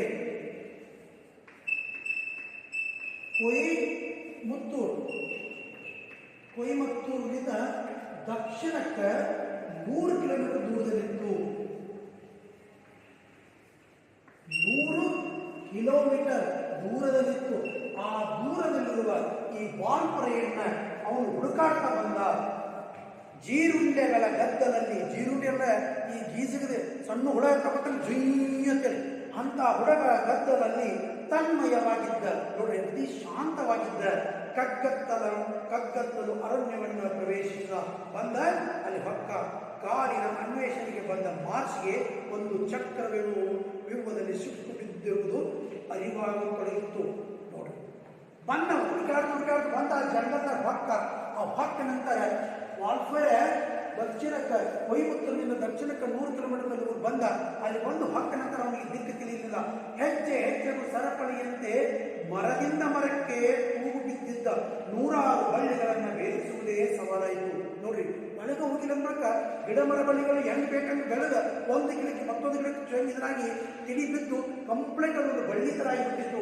ಅದನ್ನು ಭೇದಿಸಿ ಕಡಿತ ದಾರಿ ಸಾಗದೆ 1-2 ರಾತ್ರಿಗಳು ಕಳೆದಾಗ ಕುದುರೆಯ ಮೇಲೆ ಏರಿಕೊಂಡು ಬಂದು ತಿನಿಸುಗಳೆಲ್ಲ ಮುಗಿಯುತ್ತಾ ಬಂತು. ನೋಡ್ರಿ, ಒಬ್ಬ ವ್ಯಕ್ತಿ ಪ್ರವಾಸ பண்ணಾನಂದ್ರೆ ಅವನು ತನಗೋಸ್ಕರ ಏನಾದರೂ ತಿನ್ನಾಗಿ ತಗೊಂಡು ಹೋಗ್ಬೇಕಿಲ್ಲ. ಆ ಬೆಟ್ಟದೊಳಗೆ, ಆ ಜಂಗಲದೊಳಗೆ, ಅರಣ್ಯದೊಳಗೆ ತಿರುಗಾಡಿ ದಾರಿ ಸಿಗಕ್ಕೆ 1-2 ರಾತ್ರಿ ಅಲ್ಲೇ ವಸ್ತಿ ಮಾಡಿದ. ತಂದಿರೋದನ್ನ ಎಲ್ಲವೂ ತಿನ್ನುವ ಸಾಮಾನು ಮುಗಿತಾ ಬಂತು. ತಾನು ನುಸುಳಿ ಬಂದ ದಾರಿಯನ್ನು ಮತ್ತೆ ಹುಡುಕಿ ಮರಳುವ ಪ್ರಯತ್ನ ಸಫಲವಾಗಲಿಲ್ಲ. ಅರಣ್ಯದಾಗ ಹಂಗರಿ ನೀವು ಓದುತ್ತ ಒಂದು ಗಿಡ ಗೊತ್ತಾ ಮಾಡಿ ಹಿಡಿದ್ರಂದ್ರೆ ಅಂತ ಒಂದು 100 ಗಿಡ ಇರ್ತಾವೆ, ನಿಮಗೆ ದಾರಿಯಿಂದ ಸಿಗುದಿಲ್ಲ. ಬಹುಶಃ ತನ್ನ ಹುಟ್ಟು ಸಾಹಸ ಇಷ್ಟು ಗಂಭೀರ ಸ್ವರೂಪ ತಾಳಬಹುದೆಂದು ಅರಿವು ಅವನಿಗೆ ಇರಲಿಲ್ಲ. ನೋಡ್ರಿ, ಏನೋ ಒಂದು ಮನೆಯಾಗ ಬಂದು ಸಿಕ್ಕ, ಅದರ ದಾರಿ ಕಾಣದಾಗಿದೆ ರಾಘವೇಂದ್ರನೇ ಅಂದಂಗಾಗಿತ್ತು. ಒಳಗೆ ಹೋದ ನಂತರ ದಾರಿ ನಮಗೆ ಇನ್ನು ದಾರಿ ಸಿಗುದಿಲ್ಲ. ತನ್ನ ಜೀವನಕ್ಕೆ ಸ್ವಾಹ ಆಯ್ತಂತ ತಿಳ್ಕೊಂಡ ಎಷ್ಟು ಕೆಟ್ಟ ನಾನು ಪರಿಸ್ಥಿತಿಯೊಳಗೆ ಸಿಕ್ಕೊಂಡಿದ್ದೀನಿ ಅಂತ ಗೊತ್ತಿರಲಿಲ್ಲ. ಎದುರಾದ ಸವಾಲುಗಳಿಗೆ ಕುಗ್ಗದೆ ಮುಂದುವರಿದ ಮಾರ್ಚ್ಗೆ ಜನರು ಓಡಾಡಿದ ಸವೆಸಿದಂತಿದ್ದ ಕಿರು ಹಾದಿಯೊಂದು ಗೋಚರಿಸಿತು. ನೋಡ್ರಿ, ಈ ಜನ ನಡೆದ ಹುಲ್ಲುಗಳೆಲ್ಲ ನಾಶಾಗಿರ್ತವೆ. ಆ ಹುಲ್ಲು ಗೊತ್ತಾಗ್ತದೆ ಮನುಷ್ಯ ಹೆಚ್ಚು ಎಲ್ಲೆಲ್ಲಿಟ್ಟಾನ, ಇಲ್ಲೇ ಹೋಗ್ಯಾನಂದ್ರೆ ಅಂತ ಒಂದು ಸಣ್ಣ ಹಾದಿ ಸಿಕ್ತು. ಅದೇ ಜಾಡವನ್ನು ಹಿಡಿದು, ಯಾಕಂದ್ರೆ ಅವನಿಗೆ ಮೊದಲ ಹುಡುಕಾಡೋದಂದ್ರೆ ಹುಚ್ಚು ತರ ಹುಡುಕಾಡ್ತಿದ್ರು. ಸಂಶೋಧನೆ ಮಾಡೋದಂದ್ರೆ ಒಂದು ಹುಚ್ಚು ತರ ಮಾಡ್ತಿದ್ರು. ಆ ಹಾದಿಯನ್ನು ಹಿಡಿದು ಎಲ್ಲಿ ಹೋದ? ಸಾಗಿದಾಗ 4 ಪುಟ್ಟ ಗುಡಿಸಲುಗಳಿದ್ದ ಹಾದಿ ಪ್ರತ್ಯಕ್ಷವಾಯಿತು. ನೋಡಿ, ಅಲ್ಲಿ ಮುಂದೊಂದು ಜಾಗ ಕಂಡು ನುಡಿಂದ ನೋಡಿದ ಅಷ್ಟವಾದ 4-5 ಗುಡಿಸಲುಗಳು ಕಂಡಾವು. ಇನ್ನು ಏನಪ್ಪ ಅಂತಂದ, ಗುಡಿಸಿಲಿನ ಬಳಿ 10 ಆದಿವಾಸಿಗಳಿದ್ದರು. ನೋಡ್ರಿ, ಅವರು ಎಂತ ಶ್ರೇಷ್ಠ. ಯಾರೂ ಅದನ್ನ ಸಂಶೋಧನೆ ಮಾಡದೇ ಇರುವಂತಹ ಗುಡ್ಡ ಬೆಟ್ಟದೊಳಗ ಯಾರೂ ಬಂದು ಇನ್ನು ಮನುಷ್ಯನ ಮುಟ್ಟದಂತಹ ಜಾಗದೊಳಗ ಇವರು ಆಲ್ರೆಡಿ ಜೀವನ ಮಾಡಕತ್ತಾರ. ಯಾರು? ಆದಿವಾಸಿ ಜನಾಂಗದವರು. ಮಾರ್ಷನ ಕುದುರೆಯ ಕುರ್ರಪುಟದ ಸದ್ದಿಗೆ, ಕುರ್ರಪುಟ ಅಂದ್ರೆ ಕಾಲಿನ ಕುರದ ಸದ್ದು, ಟಕ ಟಕ ಟಕ ಟಕ ಆವಾಜ್ ಮಾಡ್ತಿಲ್ಲ. ಈ ಸದ್ದಿಗೆ ದಿಗಿಲುಗೊಂಡರು. ಅವರಿಗೂ ನೋಡಿರುವ ಪ್ರಾಣಿ. ನೋಡ್ರಿ, ಅವ್ರು ನೋಡಿದ್ದೇನೋ ಆನೆ ನೋಡಿರ್ಬೇಕು, ಹಾವ ನೋಡಿರ್ಬೇಕು, ಮಂಗ್ಯ ನೋಡಿರ್ಬೇಕು, ಸಿಂದ್ರಕ ನೋಡಿರ್ಬೇಕು. ಆದ್ರೆ ಜಂಗಲ್ದಾಗ ಕುದುರೆ ಇರೋದಿಲ್ಲ. ಇವ್ರು ಎತ್ತರವಾದ ಕುದುರೆ, 7 ಹೆಣ್ಣು ಕುದುರೆ ಇವರು ಬ್ರಿಟಿಷರು. ಅವಾಗ ಎಂದೂ ನೋಡಿದ ಪ್ರಾಣಿ. ಅದರ ಜೊತೆಯಲ್ಲಿ ಟೋಪಿ ಧರಿಸಿದ ನಾಜೂಕಿನ ಪೋಷಾಕಿನ ಮಾಶ್. ನೋಡ್ರಿ, ಅವಾಗೆಲ್ಲ ಒಂಥರ ಜಾಕೆಟ್ ಮ್ಯಾಲ ಅಂಗಿ, ತಲೆ ಮೇಲೆ ಒಂದು ಕ್ಯಾಪ್ ಹಾಕೊಂಡು, ಚಸ್ಮಾ ಹಾಕೊಂಡು, ಕೊಳ್ಳಾಗೊಂಡು ಏನೋ ಕಟ್ಕೊಂಡು, ಅವರ ಇಲ್ಲಿ ಕಟ್ಕೊಂಡು, ಕೆಳಗೆ ಬೂಟ ಮ್ಯಾಲ ಬೂಟ ಹಾಕೊಂಡು ಅಗದಿ ಚಂದ ಬರಾಕತ್ತಿದ್ದ. ಇವನನ್ನು ನೋಡಿ 2 ವಿಚಿತ್ರಗಳನ್ನು ಒಮ್ಮೆಲೆ ಕಂಡ ಅವರು ಹೆದರಿ ಮಕ್ಕಳನ್ನು ಎಳೆದುಕೊಂಡು ದಟ್ಟಡವಿಯಲ್ಲಿ ಮಿಂಚಿನಂತೆ ಮಾಯವಾದರು. ನೋಡ್ರಿ, ದಟ್ಟಡವಿಯಲ್ಲಿ ಮಕ್ಕಳ ಮರಿ ತಗೊಂಡು ದನ ಓಡಿಬಿಟ್ರಿ ಅವ್ರ. ಯಾಕಂದ್ರೆ ಇವು ಯಾರೋ ಬಂದ್ರು ಕುದುರೆನೂ ನೋಡಿಲ್ಲ, ಇಂಥ ವಿಶೇಷ ವ್ಯಕ್ತಿನೂ ನೋಡಿಲ್ಲ. ಅವ್ರೇನೋ ಒಂದು ಎಲಿ ಕಟ್ಕೊಂಡು ಜಗದಲ್ಲಾಗಿರುವಂಥ ಮಂದಿ ಹೆಣ್ಮಕ್ಳು ಎಲ್ಲ ಅಷ್ಟಕ್ಕಷ್ಟ ಅವ್ರು ಮುಚ್ಕೊಂಡಿರೋರು. ಇವೆಲ್ಲ ಬಂದು ಡ್ರೆಸ್ ಆಗಿ ಕುದುರೆ ನೋಡಿ ಗಾಬರಿ ಓಡಿ ಹೋದ್ರು. ತನ್ನ ಸಾಹಸದ ಯಾತ್ರೆ ತಂದ ಫಲಶ್ರುತಿಯನ್ನು ಹೇಳಲು ಕುದುರೆ ಬಿಟ್ಟರೆ ಮಾರ್ಷನಿಗೆ ಬೇರಾರೂ ಕಾಣಲಿಲ್ಲ. ನನಗೆ ಕೊನೆಗೆ ನಾನು ಗೆದ್ದೆ, ನನಗೊಂದು ಜಾಗ ಸಿಕ್ತು, ನಾನು ಜನರನ್ನು ನೋಡಿದೆ ಅಂತ ತಾನು ಗೆದ್ದಂಥದ್ದು ಯಾರ್ಯಾರು ಹೇಳಬೇಕಂದ್ರೆ ಅವನ ಜೊತೆ ಯಾರಿದ್ರು? ಕೇವಲ ಕುದುರೆ ಒಂದೇ ಇತ್ತು. ಕುದುರೆ ಬಿಟ್ಟಾಗಿ ಯಾವ ಏನಿಲ್ಲ. ಅಸಹಾಯಕನಾಗಿ ನಿಂತಿದ್ದ ಮಾರ್ಷಿಗೆ ಒಂದು ಗುಡಿಸಲಿದ್ದ ಏನೋ ಸದ್ದು ಬಂದಂತಾಯಿತು. ಇರುವ 4-5 ಗುಡಿಸಲಿತ್ತು, ಅಲ್ಲಿ ಯಾರು ಇಲ್ಲ ಅಂತ ನಿಂತಿದ್ದ. ಅಂತಾದ್ರೆ ಒಂದು ಗುಡಿಸಲಿಂದ ಹೆಸರು ಬಂತು. ಆ ಕಡೆ ನೋಡಿದರೆ ಕಟುಮಸ್ತಾದ ಆದಿವಾಸಿಗೊಬ್ಬ ಬರುತ್ತಿದ್ದ. ಆ ಗುಡಿಸಲೊಳಗಿದ್ದೊಬ್ಬ ಅಗದಿ ದಷ್ಟಪಟ್ಟಿರುವಂಥ ಒಬ್ಬ ಮನುಷ್ಯ ಬರಾಕತ್ತಿದ್ದ. ಅವನ ಮುಖದಲ್ಲಿ ಧೈರ್ಯದ ಸುಳಿವನ್ನು ಕಂಡು ಮಾರ್ಷ್ ಸಂಜ್ಞೆಯ ಮೂಲಕ ಸ್ನೇಹವನ್ನು ಪ್ರಕಟಿಸಿದ. ಅವನು ನೋಡಿ ಇಷ್ಟೆಲ್ಲ ಅದಕ್ಕೆ ಅಗದಿ ಧೈರ್ಯ ಬಂದಿತ್ತ. ನೀವೇನು ಮಾಡಿದ? ಅಷ್ಟ ಕಣ್ಣು ಹೂವು ಹಾರಿಸಿ ಜರ ಸ್ಮೈಲ್ ಕೊಟ್ಟ. ನೋಡ್ರಿ ಫ್ರೆಂಡ್ಸ್, ದೋಸ್ತಿ ಮಾಡಿದಕ್ಕ ಅತ್ತ ಕಡೆಯಿಂದಲೂ ಸೂಕ್ತ ಪ್ರತಿಕ್ರಿಯೆ ಬಂತು. ಅವನು ಕೂಡ ನಕ್ಕ ಇವನಿಗೆ ಒಂದು ಸೂಚನೆಯನ್ನು ತೋರಿಸಿದ. ಅಂದ್ರೆ ನಾವಿಬ್ಬರು ಸ್ನೇಹಿತರ ಆಗಬಹುದು ಅನ್ನೋಂಥ ಒಂದು ಸೂಚನೆ ಬಂತು. ಮಾರ್ಷ್ಗೆ ಆ ಮನುಷ್ಯನಲ್ಲಿ ಸ್ನೇಹ ಸಂಪಾದಿಸಲು ಹೆಚ್ಚು ಸಮಯ ಬೇಕಾಗಿಲ್ಲ. ಯಾಕಂದ್ರೆ ಜಗತ್ತನ್ನ ಆಳಿದಂಥ ಮಂದಿರವರು ಬ್ರಿಟಿಷರು. ಯಾರು ಊರಿಗಾದ್ರು ಕರೆಕ್ಟಾಗಿ ಸ್ನೇಹ ಮಾಡ್ತಿದ್ರು. ತೆರೆದ ಗುಡಿಸಲಿನಲ್ಲಿ 2 ಬಿಡಾರ ಉಳಿದರು. ಅಲ್ಲೇ ಓಪನ್ ಗುಡಿಸಲಿದ್ದರು, ಪುತ್ರರಲ್ಲೇ ಅವರಿದ್ರು. ಮಾರ್ಚ್ಗೆ ಪರಿಚಯವಾದದ್ದು ಪುನ್ನಚ್ಚಿ ಅನ್ನುವಂಥ ಆದಿವಾಸಿ. ನೋಡಿ, ನೀವು ಪ್ರತಿಯೊಂದು ಕ್ವಶನ್ ಪಾಯಿಂಟ್ ಅದಾವ. ಕಾರ್ವೇರ್ ಮಾರ್ಷನಿಗೆ ಭೇಟಿಯಾದ ಆದಿವಾಸಿ ಹೆಸರು ಪುನ್ನಚ್ಚಿ ಅನ್ನುವಂಥ ಒಬ್ಬ ಆದಿವಾಸಿ. ಮೊದಲೇದು ಬ್ರಿಟಿಷರು ಯಾವ ಗುಣವನ್ನು ನಾವು ಮೆಚ್ಚಬೇಕು? ಹೊಸದನ್ನು ಶೋಧಿಸುವ ಮತ್ತು ಅನ್ವೇಷಿಸುವ ಪ್ರವೃತ್ತಿ. ಇನ್ನೊಂದು ಕಾರ್ವೇರ್ ಮಾರ್ಷ್ ಯಾವಾಗ ಬಂದಪ್ಪ? 1891 ಬಂದಂತ ಒಬ್ಬ ಬ್ರಿಟಿಷ್ ಅಧಿಕಾರಿ ಯಾರು ಅಂದ್ರೆ ಅವನು ಕಾರ್ವೇರ್ ಮಾರ್ಷ್. ಕಾರ್ವೇರ್ ಮಾರ್ಷನಿಗೆ ಆದಿವಾಸಿಗಳ ಗುಡಿಸಲಿನಲ್ಲಿ ಭೇಟಿಯಾದಂಥ ವ್ಯಕ್ತಿ ಹೆಸರೇನು? ಪುನ್ನಚ್ಚಿ. ಅವನ ನೆರವಿನಿಂದ ಇಡೀ ಅರಣ್ಯವನ್ನೆಲ್ಲ ಮಾರ್ಸ್ ಅನ್ವೇಷಿಸಿದ. ನೋಡ್ರಿ, ಅವನ ಸಹಾಯದಿಂದ ಇಡೀ ಇದನ್ನೆಲ್ಲ ತಿರುಗಾಡಿದ. ಪ್ರಕೃತಿಯನ್ನು ಆಸ್ವಾದಿಸುತ್ತಾ ತಾನು ಇಲ್ಲಿಯೇ ನೆಲೆಸಬೇಕೆಂದು ತೀರ್ಮಾನಿಸಿದ. ನೋಡ್ರಿ, ಇಂಥ ಒಂದು ಸುಂದರವಾದ ನಗರ ಜಾಗ, ಇಲ್ಲಿ ಯಾರು ಇದಕ್ಕೆ ಅಧಿಕಾರಿ ಇಲ್ಲ, ಇಲ್ಲಿ ಬಂದು ಸೆಟ್ಲ್ ಆದ್ರೆ ನಮ್ಗೆ ಹೆಚ್ಚು. ಈ ಭಿಕ್ಷುಕರು ಇರ್ತಾನೆ, ಊರ ಹೊರಗೆ ಎಲ್ಲರೂ ಬಟಾಬಿ ಕಾಣ್ತಾರೆ, ಟೆಂಟ್ ಬಡಿತಾರ, ಮುಂದೆ ಗೌರ್ಮೆಂಟ್ ಅವ್ರಿಗೆ ಅಲ್ಲೇ ಮನೆ ಕಟ್ಕೊಂತಾರೆ. ಅದು ಯಾರ ಅಪ್ಪನ ಜಾಗ ಗೊತ್ತಿಲ್ಲ. ಬ್ರಿಟಿಷರು ಇಲ್ಲೇ ಇರಬೇಕಂತ ಅನಿಸ್ತು. ಉನ್ನತಿ ಸಹಕಾರದಿಂದ ಸ್ಥಳೀಯರ ವಿಶ್ವಾಸ ಸಂಪಾದಿಸಿದ. ಇವರು ಒಬ್ಬರು ದೋಸ್ತಿ ಕಟ್ಟಿದ. ಉನ್ನತಿ ಜೊತೆ ಕೂಡಿಕೊಂಡ ಅಲ್ಲಿರುವಂಥ ಎಲ್ಲ ಆದಿವಾಸಿಗಳನ್ನ ಗೆಳೆತನ ಮಾಡಿಕೊಂಡ. ಇಡೀ ಪ್ರದೇಶದ ನಕ್ಷೆ ತಯಾರಿಸಿದ. ತಾನು ಬಂದು ನಿಂತ ನಕ್ಷೆ, ಅಲ್ಲಿರುವಂಥ ಹಳ್ಳ ಕೊಳ್ಳಗಳು, ಫಲವತ್ತಾದ ಭೂಮಿ, ಗಿಡಮರಗಳು ಎಲ್ಲವನ್ನು ಒಂದು ನಕ್ಷೆ ರೂಪದಲ್ಲಿ ತಯಾರು ಮಾಡಿ, ಜೊತೆಗೆ ಆಗಷ್ಟೇ ಭಾರತ ಪ್ರವೇಶ ಮಾಡಿದ್ದ ಚಹಾ ಗಿಡಗಳನ್ನು ತಂದು ನೆಟ್ಟ. ನೋಡಿ, ಚಹಾದ ಬೀಜಗಳು ಅವು ಏನು ತಂದಪ್ಪ? ಮೊದಲು ಭಾರತದ ಚಹಾದ ಗಿಡ ಅಥವಾ ಬೀಜ. ಈ ಬೀಜಗಳನ್ನ ಒಂದು ಜಾಗದಾಗ ಮೂಲ್ಯಾಗ ಹಚ್ಚಿಬಿಟ್ಟ. ಯಾಕಂದ್ರೆ ಊಟ ಅವ್ರ ಜೊತೆ ಮಾಡ್ತಿದ್ದ. ನೆಟ್ಟ. ವಾಲ್ಪರೆ ಕಾಡಿನ ಮುಂದಿನ ದಿನಗಳ ಗುಣಮಟ್ಟದ ಮೂಲ ಬೀಜಗಳು ಈ ಚಹಾ ಗಿಡದ ಬೀಜಗಳು. ಶುರುವಾದ ಫಸ್ಟಕ್ಕೆ ಏನು ಅಲ್ಲಿಯ ಪ್ರಕೃತಿಯಲ್ಲಿ ಬೆಳೆದಂತಹ ವಿಷಯವನ್ನು ಬಿಟ್ಟು ಹೊಸದನ್ನ ತಂದು ಒಬ್ಬ ಮಾನವ ಅಲ್ಲಿ ನೆಟ್ಟ. ಅದೇನಪ್ಪ ಅಂದ್ರೆ ಚಹಾದ ಬೀಜ. ಆ ಚಹಾದ ಬೀಜ ಅಲ್ಲಿಂದ ಆ ವಾಲ್ಪರೆ ಅನ್ನುವಂಥ ಒಂದು ಸುಂದರವಾದ ಕಾಡು ಅಥವಾ ಸುಂದರವಾದ ಪ್ರದೇಶ, ಅಲ್ಲಿಂದ ಅದರ ದುರಂತ ಸ್ಟಾರ್ಟ್ ಆಯಿತು. ಅದಕ್ಕೆ ಅಪಾಯ.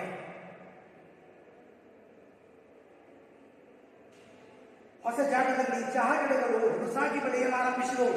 ನೋಡ್ರಿ, ಯಾಕಂದ್ರೆ ಫಲವತ್ತಾದ ಭೂಮಿ, ಅಲ್ಲಿ ಯಾರು ಗೊಬ್ಬರ ಹಾಕಿಲ್ಲ, ಯಾರು ಅಲ್ಲಿ ಬೆಳೆ ತಗದಿಲ್ಲ.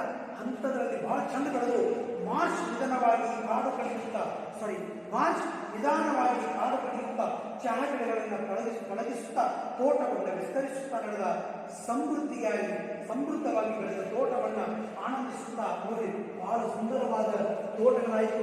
ಆ ಕಾಡನ್ನು ಬೆಳೆಸ್ತಾ ಏನಾಯ್ತು, ಅಲ್ಲೇ ಜೀವನ ನಡೆಸ್ತಾ ಅವನು ಬಂದದ್ದು 1890ರಲ್ಲಿ. 1934ರಲ್ಲಿ ಅವನು ಸತ್ತ. ಮಾರ್ಷದ ಚಹಾ ತೋಟದ ಯಶಸ್ಸು ಸ್ವಾತಂತ್ರ್ಯೋತ್ತರದಲ್ಲಿ ಭಾರತ ಅಗ್ರಗಣ್ಯ ಕೈಗಾರಿಕೆಗಳಿಂದ ಕೈಗೀಚಿಕರಿಯಿತು. ಚಹಾ ಕುಡಿಯಾಕ ಚಿತ್ರ ನಮ್ಮಲ್ಲಿ ಅವಾಗ ಏನು ಮಾಡಿದ್ರು, ನಿಮಗೆ ಬೇಕಾಗಿದ್ದಂದ್ರೆ ತಂದು ಕೊಡೋ ಬೇಕಿಲ್ಲ, ಅದಕ್ಕೆ ಡೀಲರ್, ಅದಕ್ಕೆ ಫ್ಯಾಕ್ಟ್ರಿ ಚಾಲೋದು. ಆ ತಪ್ಪಲ ತಂದು ಚಹಾ ತಪ್ಪಲ ತಂದು ಅದನ್ನು ಫಿಲ್ಟರ್ ಮಾಡಿ ಅದನ್ನು ಪುಡಿ ಮಾಡಿ ಎಲ್ಲ ಕೊಡಕ ಉದ್ಯಮಗಳ ಎಲ್ಲ ಕಡೆ ತಯಾರದು. ಕಾಡಿನ ಗರ್ಭಪಾತಕ್ಕೆ ಮೊದಲಾಯಿತು. ನೋಡಿ, ಎಲ್ಲಿ ಬೆಳೆಯಾಕತ್ತಾರೆ, ಕಬ್ಬು ಬೆಳೆದ್ರೆ ಫ್ಯಾಕ್ಟ್ರಿ ಕಟ್ಟಬೇಕಾಗಿದೆ. ಎಷ್ಟೋ ಫ್ಯಾಕ್ಟ್ರಿ, ಎಷ್ಟೋ ಜನ ರೈತರ ಹೊಲವನ್ನು ಕಬಳಿಸಿದಂಗೆ ಈ ಕಾಡು ಗರ್ಭಪಾತ ಅಂದ್ರೆ ಕಾಡಿನ ಗರ್ಭಪಾತ ಕಡ್ಕಡ್ತಿಗ್ಯಾಕತ್ತು. ಪ್ರಭಾವದ ನೆರವಿಲ್ಲದ ಗಗನಚುಂಬಿ ಮರಗಳು ಎಲ್ಲ ಕುಳಿದವು. ನೋಡ್ರಿ, ಯಾರಿಗಿಲ್ಲ, ಯಾವ ಬಂದಾನ ಕಡಿಯಾಕಂತ ತನ್ನದೇ ಆದ ಒಂದು ಜಾಗ ಮಾಡ್ಕೊಂಡ ಒಂದು ಉದ್ಯಮ ಸ್ಟಾರ್ಟ್ ಮಾಡಕ್ಕಂತ ದಿಮ್ಮಿಗಳು, ಕಾಂಟ್ರಾಕ್ಟ್ಗಳು ಬಂದರು. ನೋಡ್ರಿ, ದಿಮ್ಮಿ ಕೊಳ್ಳಲು ಕಾಂಟ್ರಾಕ್ಟರ್ ಬಂದರು. ಆ ಗಿಡಗಳನ್ನು ಕಟ್ಟಿಗೆ ಕೊಂಡು ತಗೊಳಕ ಕಾಂಟ್ರಾಕ್ಟರ್ ಬಂದರು. ಫಲವತ್ತಾದ ಭೂಮಿಯಲ್ಲಿ ರಸ್ತೆ ನಿರ್ಮಾಣವಾಯಿತು. ಹೊಗೆ ಇಡುವ ಗಡಗಳ ಸತ್ತು ಮಾಡುವ ಲಾರಿ ಟ್ರಕ್ಗಳು ಬರತೊಡಗಿದವು. ನೋಡಿ, ಫಸ್ಟ್ ಏನಾಯ್ತು, ಚಹಾದ ಗಿಡ ಹಚ್ಚಿದ, ಅವು ಅದನ್ನು ಆರಾಮಾಗಿ ಬೆಳೆಸಿ ಸತ್ತ. ಅದರ ನಂತರ ಚಹಾದ ಉತ್ಪನ್ನ ಸ್ವತಂತ್ರ ನಂತರ ನಮ್ಮ ಮಂದಿ ಹುಚ್ಚೈತಿ ಚಹಾ ಕುಡಿ. ಅವಾಗ ಅಲ್ಲಿ ಚಹಾದ ಫ್ಯಾಕ್ಟ್ರಿ, ಟೀ ಫ್ಯಾಕ್ಟ್ರಿ ತಯಾರದು. ಆ ಟೀ ಫ್ಯಾಕ್ಟ್ರಿ ಜಾಗ ಬೇಕಲ್ರಿ, ಗಿಡ ಬಂದರು. ಕಡದ ಗಿಡಗಳನ್ನು ಕೊಂಡು ತಗೊಳ್ಳಾಕ ಕಾಂಟ್ರಾಕ್ಟ್ಗಳು ಹೊಂಟರು. ಫಲವತ್ತಾದ ಭೂಮಿಯಲ್ಲಿ ರಸ್ತೆಗಳು ಸ್ಟಾರ್ಟ್ ಆದವು. ಹೊಗೆ ಉಗುಳುವಂತ. ನೋಡ್ರಿ, ಆ ರಸ್ತೆ ಕೆಲಸ ಮಾಡ್ಬೇಕಂದ್ರೆ ಟ್ರಕ್, ಲಾರಿ, ಟ್ರ್ಯಾಕ್ಟರ್ ಎಲ್ಲ ಬಂದು ನಿರವತೆ ನಾಶವಾಯಿತು. ನಿರವತೆ ಅಂದ್ರೆ ಒಂದು ಸುಂದರವಾದ ಪ್ರಕೃತಿಯ ಒಂದು ಸೌಂದರ್ಯ, ಅಲ್ಲಿಯ ಒಂದು ಪ್ರಕೃತಿಯ ವಿಷಯ ನಾಶ. ನಿರವತೆ ಅಂದ್ರೇನು, ಮನಸ್ಸು ಬಿಚ್ಚಿ ಜೀವಿಸುವಂಥ ಪ್ರಾಣಿಗಳ ಎಲ್ಲವೂ ಫಲವತ್ತತೆ ನಾಶ ಆಯಿತು. ನಿರುದ್ಯೋಗ ಸಮಸ್ಯೆ ಸಂಜೀವಿನಿ ಅಂತಿದ್ದ ವಾಲ್ಪರೆ ಅರಣ್ಯದ ಮೇಲೆ ಅತ್ಯಾಚಾರಕ್ಕೆ ಸರ್ಕಾರ ಉತ್ತೇಜನ ನೀಡಿತು. ಹೌದ್ರಿ, ಮೊದಲನೇ ಕೆಲಸ ಎಲ್ಲ ಯಾರು ಕಂಪನಿ ಕಟ್ರಿ, ಯಾರು ಏನ್ ಮಾಡ್ತೀರಿ ಮಾಡ್ರಿ, ಸರ್ಕಾರ ಕೊಟ್ರೆ ಎಲ್ಲರೂ ನೀವು ಹೋಗಿ ಬೆಟ್ಟವನ್ನು ಕಡಿತಾ ಉದ್ಯಮಗಳಿಗೆ ಅನುಕೂಲವಾಗುವಂತೆ ವರ್ತಿಸಿತು. ನೋಡ, ಅಲ್ಲಿ ಹಾಗೆ ಬೇಕಾಗಿ ಸರ್ಕಾರ ಕಮಿಷನ್ ತಿನ್ನೋದು, ಹೊಡೀರಿ, ನಿಮ್ಗೊಂದು ಫ್ಯಾಕ್ಟ್ರಿ ಕಟ್ತಿ, ನೀ ಏನ್ ಮಾಡ್ತೀವಿ, ನಿಮ್ಮ ಟ್ರಕ್ ಕೆಲಸಕ್ಕೆ ಹೋಗಬೇಕು, ಹೋಗು, ಕಾಂಟ್ರಾಕ್ಟ್ ನೀವು ಗಿಡಗಳು ಕರ್ಕೊಂಡು ಹೋಗ್ತೀರಿ, ಹೋಗಿ. ಈ ತರ ನಡೀತು. ನಿಬಿಡ ಅರಣ್ಯಗಳೆಲ್ಲ ತೆರವಾಗಿ ಚಹಾ ತೋಟಗಳ ಅನಂತ ಬಯಲಿನ ಪ್ರದೇಶಗಳೇ ಏಕಸ್ವಾಮ್ಯವಕ್ಕೆ ಪಡೆದವು. ಅಲ್ಲಿ ಏನು ಕಾಣಕತ್ತು? ಏಕಸ್ವಾಮ್ಯತೆಯನ್ನು ಪಡೆಯೋದ್ರೆ ಒಬ್ಬರ ಒಡೆತನದಲ್ಲಿ. ನೋಡ್ರಿ, ಒಬ್ಬ ಶ್ರೀಮಂತ ನಾವು ಬಂದ ತನ್ನ ಜಾಗ ಕಬ್ಜಾ ಮಾಡ್ಕೊಂಡು ಏನೇನು ಬಿಲ್ಡಿಂಗ್ ಕೂಡ ಏನೇನು ಬಿಸಿನೆಸ್ ಕೊಟ್ಟು ತೆಗಿಯಕತ್ತ ಎಲ್ಲದಕ್ಕೂ ಅವನೇ ಅಧಿಕಾರಿ ಆಗ್ತಿಲ್ಲ. ಈಗ ಇಡೀ ವಾಲ್ಪನೆ ಹಸಿರು ಕಂಬಳಿ ಹೊಯ್ದ ಮಲಗಿದಂತಿತ್ತು. ವಾಲ್ಪನೆ ಹೆಂಗಿತ್ತು? ಹಸಿರು ಕಂಬಳಿಯನ್ನು ಹೊಯ್ದಂತ. ಯಾಕಂದ್ರೆ ಹಸಿರು ಕಂಬಳಿ ಅಂದ್ರೆ ಏನ್ರಿ?